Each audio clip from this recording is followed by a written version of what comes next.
Hey everybody, welcome to the channel. We're going to try something here just to see if it works.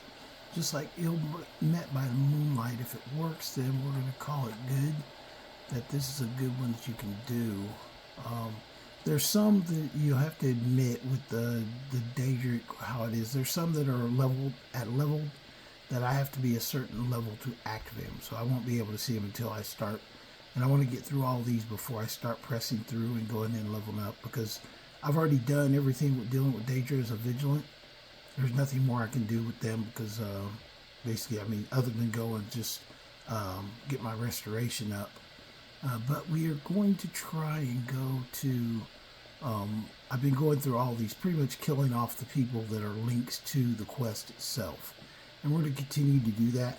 But basically my character's already at the point, because I already did the Vigilant Quest that they had. I don't need to be first level or anything like that, or low level to do it. So now we're ignoring the first one. Their nuisance, pretty much. The bigger goal is stopping the Daedra. But what we're going to do is we're going to check out the one today. We're going to check out is called Peryite. You won't run into it unless you start running into the diseased people in the streets. Sometimes you'll have people wandering around the road and they'll start vomiting on you and stuff like that. I already know where to start the quest is. The question is, and what I'm trying to do is see if I can actually eliminate it before it ever starts. So there's a couple quests like that that I can eliminate. Some can actually be ignored, like the Ebony Blade. Unless you go talk to the lady at the quest will never start. For anybody, it's locked away. There's a kid that knows about it, but that's pretty much it. Okay. We're probably gonna have to fight this guy right here. Actually, let me try one of my special crossbow bolts on him.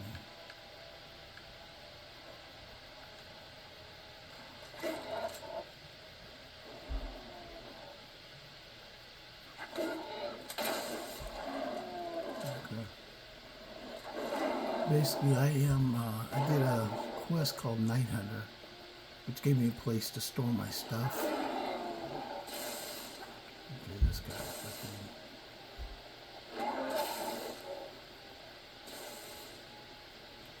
he's trying to eat me and my lunch.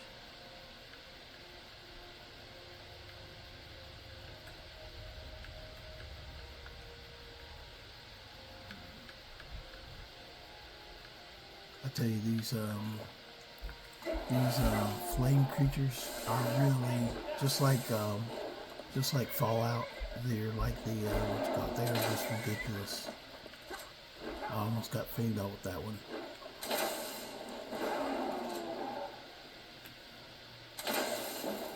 There you go.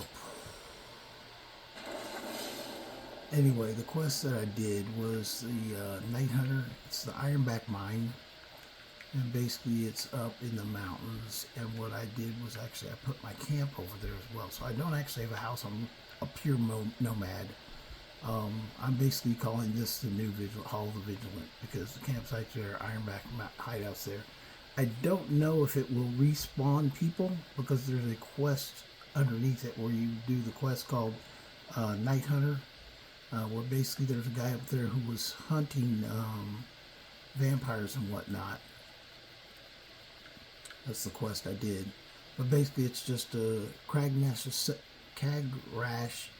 cellar, which it contains he's a former vampire hunter, and it's all the equipment's there. So it's a place where I can store stuff inside. But the only thing is there's no bed, so I put a campsite outside. Basically making it my unofficial Hall of the Vigilant, until I can build it up and get more people, which will never happen, but at least I got some place to sleep, stay, cook, and I'll put stuff that I want to keep. Kind of like a serial killer. I'm killing off creatures that would hurt the populace. But if I can stop this quest now by taking out the quest originator, which is a guy up here on top. There's a Khajiit up here. He's a priest of Peryite, who is up here basically just casting spells. Anybody comes up wants to get a vision from Peryite, they can talk to him. And it does initiate a quest, but the thing is, if I can kill him outright, then the quest goes away. So, and this is one where I could go up and talk to him, and basically it doesn't start the quest until you go and get items for him. So, coming up here, here's the shrine.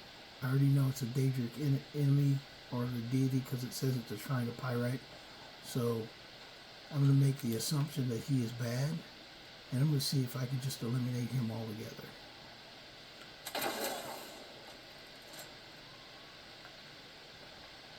And he goes down for the count. So there you have it. That quest has been eliminated. He can no longer initiate the quest.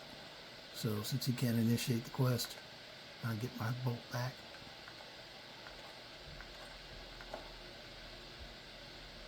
I can leave his body up here. So that quest is done. So it was a Peryite quest. It was basically the, what's called, let me go ahead and mark that off my list. So basically we had finished that one. It's called The Only Cure. But he is the quest starter. It doesn't start without him, so him not being in the game anymore, he is gone. So we're going to count that as lesson number 6 of how to get rid of them. Now I do remind you that, like I said, there are some that are leveled that I won't be able to get until I get a certain level. So after I get these ones that I can get, then I'm going to go ahead and start leveling up. And the reason I'm going to start leveling up is because then I'm at that point that, I need to go ahead and get on with my life, move on to be just a soul of Vigilant walking around the plains of Skyrim patrolling, or finishing quests that I think are extremely harmful to the community. So that's what he will be doing as a Vigilant. So like this, like I said, he's a little dark because he's almost like an anti-hero. Yes, he's assassinating people that would be or have signs that they could be involved with Daedra, just by the fact that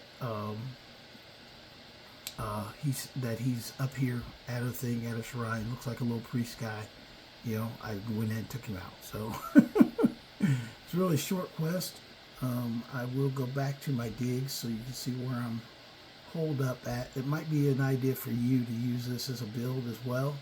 If you just pick a spot where you put up your camp, and that's where you kind of fight and die from. I just don't know if it refills. I don't think it does, since they put the Ironback, since they put the Night Hunter quest there. So I don't think it refills. This is my camp that I set up, basically down the hill. If you put it up at an odd angle, there's no flat ground, so that's why it looks a little bit covered by snow, but it still functions. I can still sleep there.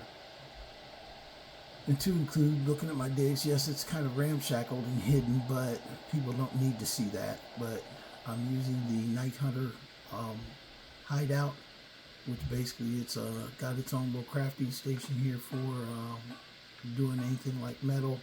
Nothing for magic and nothing for magic, but there is a potion station as well. So if I want to make potions, I can make potions. It's got stuff for shells. I don't think you can put anything on the shelves, but there's some things in there that I thought were relevant that you should keep around. I didn't take anything down, and I even left the elven. I took all the bolts, but I left the elven crossbow sitting on the table. And then there's a silver greatsword there.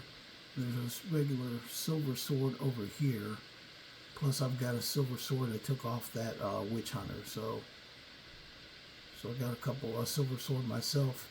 But this is basically, like I said, this is just a point where he, as a Vigilant, can go out and strike against the Daedra. So, like I said, if you want to fight against Daedra, you don't have to accept them. You don't have to be their prince. You can just eliminate them at the source. If it looks like it might be a hostile or a threat of Daedra invading the lands of Skyrim, I mean, just like a guy up there on the mountaintop, with a shrine to Peryite.